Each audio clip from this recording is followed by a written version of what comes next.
그 사이코 애널리틱에 기초해서 몇 가지 간단하게 설명을 드리면 이렇습니다. 인간은 처음에 이게 태어나잖아요. 태어나면 모든 동물에 비해서 인간이 가장 무력한 시간을 오래 보냅니다. 그러니까 절대적으로 부모의 보호가 없으면 생존할 수가 없어요. 인간은 그 기간이 오래 갑니다. 뭐 심지어는 요즘에는 뭐 20살, 30살 돼도 독립 못해서 뭐 경제적으로 독립 안 했으니까 인간이 아닌 거지. 예, 독립된 인간이 아니니까 성인이 아닌 거지. 근데 몸만 성인이고 생각만 성인이지 경제적으로 독립 못한 기간이 오래되잖아요. 근데 어쨌거나 인간은 상당한 오래 기간 동안 보통 동물들은 뭐 태어나면 벌떡 일어서잖아요. 걷고 뭐 이러는데. 근데 인간이 이제 태어난다라고 하는 사건은 태어나는 것이 인간이 아직은 아니에요. 핏덩어리죠. 그죠? 생물학적인 덩어리지 인간으로는 편입이 안 되어 있는데 인간이 태어나서 이제 엄마 젖을 먹고 혹은 뭐 우유를 먹고 이렇게 이제 한 존재로 흐리멍덩하게 사는데 살다가 인간이 되는 시점을 어떻게 설명하느냐 하면 애 이름을 만들어서 애 이름을 불러요. 뭐시기야 이렇게 이름을 부르면 애가 이제 이름을 듣고 소위 말하면 그 언어가 만든 세상 그거를 상징계라고 부릅니다. 상징계로 진입하게 돼요. 그러니까 언어는 상징으로 이루어진 이 세상은 언어는 추상적인 세계잖아요. 추상이라 그 어쩔 수 없게 환원적이고 추상적일 수밖에 없어서 언어 세계로 진입하는 순간 인간이 언어로 진입하는 대가로 잃어버리는 게 생겨요. 이 잃어버리는 경험들을 실제계라고 불러요. 실제. 철학에서 리얼리티라고 하면 실제라고 그러는데 실제계를 이제 잃게 돼요.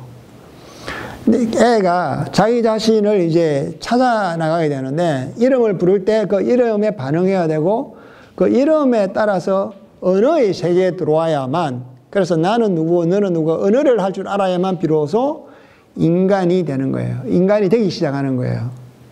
그러니까 언어로 이루어진 상징계로 들어와야만 이제 본격적으로 인간이 되는데 이 상징계로 들어오기 전에 인간은 자기 자신을 먼저 이게 확인해야 돼. 내가 누구고 나를 통일적으로 우선 그 매핑을 해야 돼. 근데 거울 단계라 부르는데 거울을 이렇게 보면서 자기가 거울에 비친 그 존재가 자기 자신이라고 하는 것을 받아들이기 시작해요. 거울에 비친 것이 자기 자신이지만 또 자기 자신이 아니죠. 왜냐하면 오른쪽 왼쪽이 다르고 그 다음에 거울은 이미지인데 자기가 뭐 볼 수 없는 이미지가 많고 여러분들 이건 아시는지 모르겠지만 여러분들 거울에서 발견하는 여러분들의 얼굴과 여러분들 보는 그 얼굴이 아닌 타자의 눈에 걸린 여러분들의 모습하고는 완전히 다르다는 걸 아세요? 그래서 남자는 여자도 마찬가지고 모든 인간은 거울을 보면 늘 자기가 아름다운 모습을 보게 돼요. 젊은 모습을 보게 돼요. 그리고 자기가 안 아름다우면 자기도 모르게 무의식적으로 본능적으로 자기 얼굴을 표정을 만들어서 거울에서 확인해야 돼요. 그런데 그 얼굴을 자기는 자기로 받아들이는 거예요. 그런데 우연히 다른 사람에게 포착된 자기는 의식하지 못한 자기의 눈빛과 자기를 보는 욕망이 없는 상태에서 포착된 자기 자신을 보면 낯설게 되는 거예요. 내가 이런 모습은 본 적이 없으니까. 그러니까 자기를 보면서 자기를 조종하는 거예요. 보고 싶은 것을 보게 되는 거예요. 그거를 상상계라 불러요. 그래서 이 상상계가 자기라고 착각 오인을 하는 거예요. 그러니까 상상계를 통해서 자기를 보게 돼요. 그러면 상상계를 자기라고 생각하는 순간 거기에 미스매치가 생기죠. 그것을 안고 자기가 성립되기 시작해요. 그래서 이제 상징계에 돌아와서 말을 배우면 드디어 인간이 되는데 말은 그냥 말이 아니라 말과 함께 말을 쓰는 사람의 욕망이 따라 들어와요. 그래서 락강의 용어 중에서 두 가지가 가장 유명한 말이 있는데 하나는 나의 욕망은 타자의 욕망이다 라고 하는 말이 있어요. 그 얘기는 뭐냐면 아까 말했듯이 아기가 한 인간이 태어나면 절대적으로 무력한데 누구의 양육을 받아야 살아남는데 이 누구는 주로 부모죠. 부모거나 또는 양부모거나 누군가가 자기를 보호해주지 않으면 살 수가 없어. 근데 이 보호하는 사람이 이 사람이 이름을 부르고 이 사람이 언어로 뭔가를 다가가고 언어로 뭔가를 인간을 만들죠. 이 언어가 들어오는 순간 이 말하는 사람의 욕망이 따라 들어와요. 그래서 간략하게 말하면 엄마가 욕망하는 것을 내가 욕망해 엄마에게 사랑을 받고 살아남아. 그러니까 나는 처음부터 존재하지 않고 엄마가 욕망하는 것을 내가 욕망해야만 아름다운 자식, 사랑받는 자식으로 무사히 내가 살아나갈 수가 있어요. 여러분 사회 나가면 어때요? 선생님이 욕망하는 것을 욕망해야 예쁨 받는 학생이 되고, 사회, 정치 점점 이렇게 해서 내가 욕망이 무엇인가가 아니라 타자의 욕망을 내가 욕망해야만 성공한, 살아남는 인간이 되는 거예요. 그래서 나는 내 욕망이 뭔지를 몰라요. 그래서 인간은 나의 욕망은 타자의 욕망이다라고 하는 것은, 내가 누군지 알 수 없는 것은 내가 어떤 사람이 되고 싶어 하는 것 이전에 이미 타자가 주체성을 가지기 이전에 타자의 욕망에 의해서 내가 형성돼요. 그래서 불교에서는 나는 없다라고 하는 얘기가 바로 그거예요. 나는 없다. 그래서 이 타자의 욕망이 들어오면서 이제 내가 성립되는데, 이 상징계라고 하는 용어를 이제 가끔 쓸 텐데, 우리가 지금 건축이라고 하는 낱말이 상징계예요. 이 상징계는 처음부터 우리말이 아니라 일본 사람이 심어준 용어예요. 이 상징계가 들어오면서 그냥 들어오는 게 아니라 아까 말했듯이 일본이 이 상징, 이 언어를 통해서 욕망하는 것이 우리에게 같이 따라 들어오는 거예요. 이 상징 언어가. 그런데 이거 여러분들 경험하셨을 텐데 지금은 좀 훨씬 더 많이 나아졌어요. 우리 때는 초등학교 때, 국민학교 때는 영어를 안 배웠어요. 영어 과목이 없었으니까, 요즘과 달리. 중학교 1학년부터 해서 이제 영어를 배워요. 영어를 배우고, 고등학교도 배우고 다 배우는데, 진행하는 몰몬, 미국 사람들이, 서양 사람들이 주로 이제 짝을 이뤄서 가는데, 말을 걸면 말을 할 수가 없어. 영어를 아무리 배워도 그 영어를 쓸 수가 없는 거야. 우리가 알고 있는 발음이 그 사람들이 말하는 발음과 다르고, 어떤 건 심지어는 뜻도 달라. 예를 들어서 우리는 핸드폰이라 부르지만 이 사람은 핸드폰을 안 불러요. 핸드폰 이거는 콩글리시거든, 콩글리시. 우리는 알게 모르게 콩글리시도 굉장히 많아요. 발음도 다르고. 그러니까 우리는 영어를 배웠고, 배웠는데 그 영어가 저쪽 영어하고 소통이 안 돼. 저쪽 영어하고 다른 게 너무 많아. 우리가 알고 있는 건축이 바로 그거예요. 근데 처음부터 영어를 안 배운 애들은, 영어권에 가면 애들이 어릴 때부터 바로 영어 노출된 애들은 영어를 너무 빨리 잘해요. 그 영어가 일찍 노출될수록 잘하고, 보통 한 10살, 만 10살 정도로 잡는데요. 10살 넘어서 영어권에 들어가서 이민을 갔다거나 공부를 하는 사람들은 영원히 영어를 외국어로 받아들여요. 대체적으로 생리학자나 심리학자들이 이제 분석한 것을 보면, 한 10살 이전에 영어권에 가서 영어를 쓰기 시작하면 이 뇌가 영어와 한글이 하나의 뇌에서 움직인대요. 근데 그 나이 어느 크리티컬한 시간을 지나서 영어나 외국어를 배우면 새로운 공간이 하나 생겨서 기하를 바꿔야 되는 거예요. 한국말 쓸 때는 이거를 움직여야 되고 뇌에서, 영어를 쓸 때는 여기서 일로 옮겨야 돼. 이게 하나로 안 되는 거예요. 이 통합이 안 돼 있는 거죠. 그러다 보니까 우리가 알고 있는 영어와 저쪽이 알고 있는 영어하고 다른 거예요. 왜냐하면 우리는 영어를 쓰면서 생활하면서 배운 게 아니라 책을 통해서 배웠으니까. 그 책을 누가 가르쳐줬고, 또 책을 통해서 배웠을 뿐만 아니라 책을 가르치는 선생님의 발음에 따라서, 선생님의 영어에 따라서 배웠으니까 이 실제 영어하고는 다른 거야. 그러다 보니까 영어가 문학을 통해서, 영어를 통해서, 아빠를 통해서 살아가면서 배운 영어하고는 다를 수밖에요. 거기에서 금방 말한 건축의 근본적인 우리 문제가 있는 거예요. 우리가 알고 있는 이 건축이라고 하는 용어가 처음부터 그런 상당한 그 본질적인 문제를 안고 있음에도 불구하고 그걸 받아들이. 이 문제 하나를 생각해. 또 다른 하나는 또 어떤 문제가 있느냐면, 이건 훨씬 더 중요할 수도 있고 비슷할 수도 있는데요. 건축이 도대체 뭐냐라고 하는 질문과 동시에 이제 해야 되는 건데, 우리나라 사람은 이상하게도 여러분들 바로크란 말 들어봤어요? 바로크적인 욕망이 없어요. 우리나라만 유일하게. 말하자면 어떤 감정을 극한 지점까지 과도하게 몰고 넘어간 적이 없어요. 그걸 또 싫어해요. 외국 사람이 공항에 내려서 처음에 우리나라를 딱 볼 때 얼마나 충격을 받느냐면, 작업용들이 쫙 주차되어 있는데요. 그 작업용들은 전부 다 까만색 아니면 흰색밖에 없어요. 이런 나라는 우리나라밖에 없어요. 이게 우리의 특이성이기도 하고, 하여간 좋든 나쁘든 그렇습니다. 자가용이 까만색과 흰색이 90% 이상을 차지하는 나라는 우리나라밖에 없어요. 그래서 이게 그 여러 가지 이제 설명들이 가능한데, 어쨌거나 우리나라 사람은 우리나라 전통 미학, 한국인의 전통 미학, 한국 고유의 미학이라고 하는 것을 내세울 때마다 거론하는 사람들이, 중요한 사람들이 있어요. 우리나라 최초로 우리나라 전통 아름다운 미 또는 미학을 성립한 사람이, 그걸 만든 사람이 고유섭 씨라고 하는 사람이었어요. 여러분 들었는지 모르겠어요. 그 양반이 뭐 절도, 그 다음에 탑도, 그 다음에 뭐 도자기도, 뭐 모든 부분들을 다 연구하면서, 이 양반이 한국 사람이지만 일본에서 공부를 해서 일본 철학과에서 미학을 전공해서 다시 한국에 와서 중요한 직책을 맡으면 이 사람이 일찍 요절을 했는데, 우리나라에서는 알려지기로는 천재로 알려져 있죠. 고유섭 씨가 한국의 미는 무엇인가라고 하는 미학을 쓴 책이 있어요. 몇 권이 있고.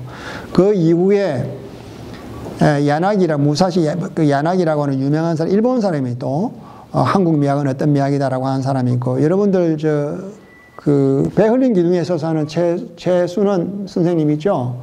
그 사람이 아까 말한 고유섭 씨의 제자예요. 그래서 알게 모르게 우리나라 미는 어떤 것이다라고 하는 게 이제 나와 있는데, 제가 앞으로 할 얘기들이 전체적으로 앞으로 그림을 맞춰 나갈 겁니다. 퍼즐 맞추듯이 나갈 건데, 거기 보면 고유섭 씨는 어떤 말을 쓰느냐면, 이게 여러분들도 가지고 있는지 모르겠어요. 우리나라 미학, 우리나라 아름다움의 특징은 무기교의 기교다. 무계획의 계획이다. 그러면서 뭐 수더분한 숭늉 같은 뭐 것이다. 그리고 뭐 배 흘린 기둥의 그분에 따르면 뭐 여러 가지가 나와요. 근데 그 중에서 보면 뭐 이런 게 있죠. 우리나라 모든 건축에서 조그마한 막사발에 이르기까지 우리나라 아름다운 대상은 치밀하고 정확하지가 않아. 허투루 돼 있어. 그러니까 대강 돼 있어. 그러니까 정밀하지가 않아. 정확하지가 않고. 그게 우리나라의 미학이라고 주장하는 사람, 그 이론이 지금까지도 정설처럼 내려와 있어요. 그리고 뭔가 자연스러움. 그러니까 뭐 너무 인공적이지도 않고, 그렇다고 너무 이러지도 않고. 예를 들면 뭐 우리나라 처마서는 중국은 막 장대하고 일본은 막 아싸라한데, 우리나라는 뭐 은근한 이것이다. 뭐 이거 버선처럼 이런 선이다며 뭐 이러 그러고, 야내기는 우리나라 한국인의 그 미학의 특징은 비애미에 있다. 슬픔이 있는데 선에 있다. 뭐 이런 식으로 해서 이제 한국의 미학을 이렇게 만들어 나가요. 그래서 오늘날 여러분들이 또는 오늘 그 후학들까지 내려온 한국의 미는 보면 정확하면 안 돼. 뭔가 이게 인공미가 있으면 안 돼. 뭔가 약간 흐트러져 있어야 되고, 완벽하면 안 되고, 정확하면 안 되고, 뭔가 이런 걸 싫어한다는 거지. 이런 것. 그러니까 이게 말하자면, 여러분들 하는 이게 뭐죠? 이거 악기? 해금. 해금을 이게 연주할 때, 요즘 계량해금도 있습니다만, 계량해금도 비슷해서 다 한다만, 이렇게 해서 이걸 잡아당겨서 음을 만들어내요. 그러니까 예를 들어서 음이 굉장히 빠른 음은 이걸로 정확한 음정이 안 되는 거예요. 음정을 피아노처럼 정확하게 따다다닥 칠 수가 없는 거예요, 악기가. 두루뭉실한 거지. 부정확한 거지. 근데 그것이 한국인의 아름다움이라고 하는 거예요. 근데 이제 제가 말씀드리는 것은 이것 때문에 우리나라 건축이 안 된다라고 하는 논리하고 넘어와요. 무슨 얘기냐면, 아까 김연아 얘기도 똑같이 했고, 그래서 아까 갑오경장을 한 얘기는 오늘날의 상황이 갑오경장하고 비슷하다고 그러는데, 갑오경장 때 무슨 말이 우리나라의 일종의 국가 정책까지 잡히느냐면, 여러분들 들어봤는지 모르겠는데, 동도석이란 말 들어봤어요? 동도석이란 말 들어봤어요? 처음 들어봤어요? 네? 처음 들어봤어요? 그것도 문제네. 동도석이란 말은 이게 쓸 데가 없구나. 동은 동쪽 우리나라를 말하는 거예요. 도는 길도자 있죠. 길도자를 쓰고, 서쪽은 서양을 말하는 거고, 동도서기는 이게 기물할 때 기 있죠. 동도석이란 말은 뭐냐면 우리의 삶의 어떤 그 법식들, 그러니까 뭐 윤리든 혹은 뭐 우리가 내면에 성찰하는 정신이든 이런 것들을 서양의 기술, 과학과 기술, 서양의 기를 이용하고 동양의 정신을 살려야 된다. 이런 이론이에요. 동도석 이론. 그 당시 우리나라에는 두 가지 이론이 있었는데 하나는 근데 근본적으로는 이거예요. 우리가 여러분들 역사에서 기억하는지 모르겠는데 그 당시 일본과 서양, 러시아며 청이 뭐 이런 나라들이 우리나라를 워낙 이게 위협하니까 그 당시 미국도 우리를 이게 잡아먹으려고 하고 영국도 잡아먹으려고 우리나라를 이제 잡아먹으려는 열강들이 막 삥 둘러싸 있었죠. 그래서 외와 양을 어떻게든 배척을 하거나 이게 견제를 해야 되는데 거기에 두 가지 이론이 있어요. 하나는 위정적 사파라 그래서 외와 양을 완전히 이게 거부하는 파. 여러분도 알고 있는 뭐 대원군처럼 이렇게. 그러고는 그게 아니라 그 당시에 온건파. 근데 그 당시 이것도 이제 지나치게 레디칼하다 그래서 이게 이제 실패를 하게 이 동도석 이론. 동도석 이론은 약간 보수적인 이렇게 서양의 기술은 받아들여야 된다. 우리의 정신은 살려놓지만 서양의 정신은 받아들여야 된다라고 하는 게 동도석 이론이에요. 근데 결국 그것도 실패하게 돼요. 실패하게 되는데 실상은 이 동도석 이론이 우리나라가 만든 건 아니고 중국의 16세기, 17세기부터 있었던 거예요.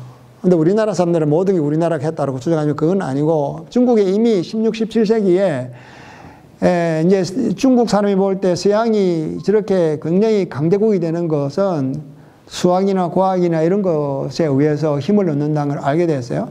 그런데 중국 사람들이 어떤 논리를 가지고 있었냐면 그런 과학이나 기술이 처음에는 중국 거였는데 중국 것이 서양으로 넘어가서 다시 서양이 발전시킨 거니까 우리가 들고 와야 된다. 그래서 서학중원이란 말을 하게 돼요. 그러니까 서쪽의 학문은 본래는 중국에 뿌리가 있다. 서학중원 이런 말을 써요.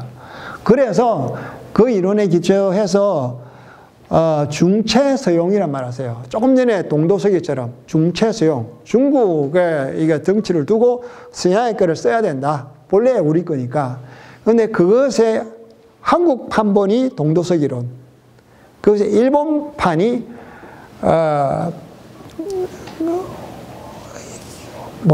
그 화혼양제. 화는 일본을 뜻하는 거고 혼 정신을 말하는 거고 양은 양놈들을 말하는 거고 제는 똑같이 이제 이 기술이나 이런 걸 말하는 거죠. 그러니까 형이상학은 자국을 쓰고 형이하학은 서양에서 받아들여야 된다. 결국은 국가의 힘과 이것은 과학과 기술에서 온다는 걸 알았으니까. 그러니까 지금 제가 말씀드린 것은 뭐냐면 건축이라고 하는 건 본래 건축의 욕망과 건축의 의지는 본래 뭐냐면 이게 세상이 무섭고 자연이 변하잖아요. 변하고 그 다음에 자연이 어떨 때는 뭐 사람을 죽이기도 하고 살리기도 하고 죽기도 하고 듣기도 하고 자연은 만약 변화무쌍한데 거기에 사람은 살 수가 없으니까 집을 지어야 살 수 있는데 이 집 건축의 욕망은 그것을 비커밍 되는 세계를 being의 세계로 만들어서 안전하게 만드는 거예요. 건축이라는 뜻은 바로 그 흐르고 변화무쌍한 곳에 인간이 살 수 있는 무언가를 만들어내는 체계를 말하는 거예요. 그래서 부시 대통령도 그렇고 클린턴 대통령도 그렇고 여러분들이 알다시피 뭐 컴퓨터도 그러는데 그 양반들이 대통령이 탁 되고 난 다음에 TV 나와서 내 건축가를 소개합니다. 이렇게 해요. My architect라고 그러면서. 여기서 말하는 아키텍트는 뭐냐면은 내가 대통령을 되게 만들어준 체계를 지도한 사람이에요. 그러니까 아키텍트지. 그러니까 그럴 때 쓰는 용어예요. 아키텍트다. 그러니까 우리는 아키텍트라 그러면 집을 설계하는 사람을 아키텍트라고 생각하지만 그것을 아키텍트라 부르는 거예요. My architect. 여러분 알다시피 배도 네이버 아키텍처라 부르고 컴퓨터도 이게 아키텍처라 불러요. 이 전체를.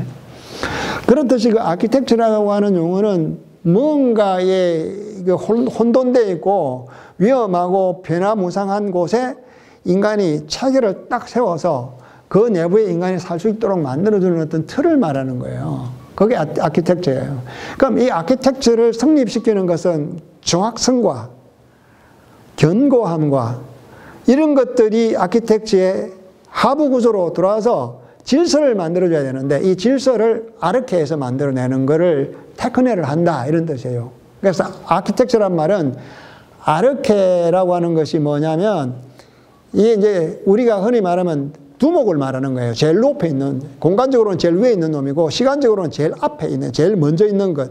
그러니까 뭔가 그 놈이 들어가면 하나의 개가 형성되는 거예요. 우리가 흔히 말하는 건축가 할 때 건축사와 달리 건축가는 화가, 조각가, 음악가, 사진가처럼 집가자를 쓰잖아요. 이거 뭐냐면 한 집을 이룬, 일가를 이룰 수 있는 창작을 하는 사람, 새로운 하나의 세계를 만드는 사람을 가라 불러요.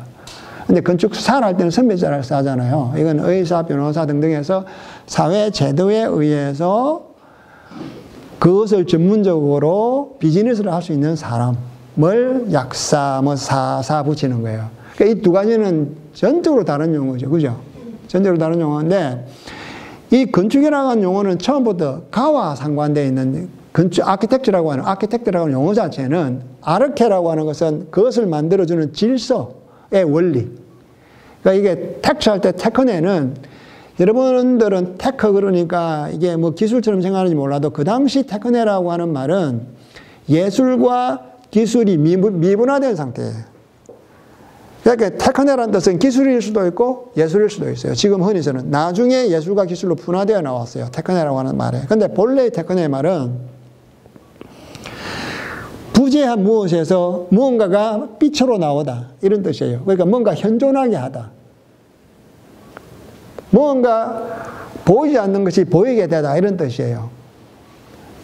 그것을 그래서 시작이라 그래서 계시한다라고 하는 뜻인데, 그래서 아키텍처라고 하는 건 어떤 질서를 들고 와서 뭔가를 현존시키는 행위를 아키텍처라 부르는 거예요. 테크네라고 하는 것을 통해서 아르케가 존재하게 만드는 것.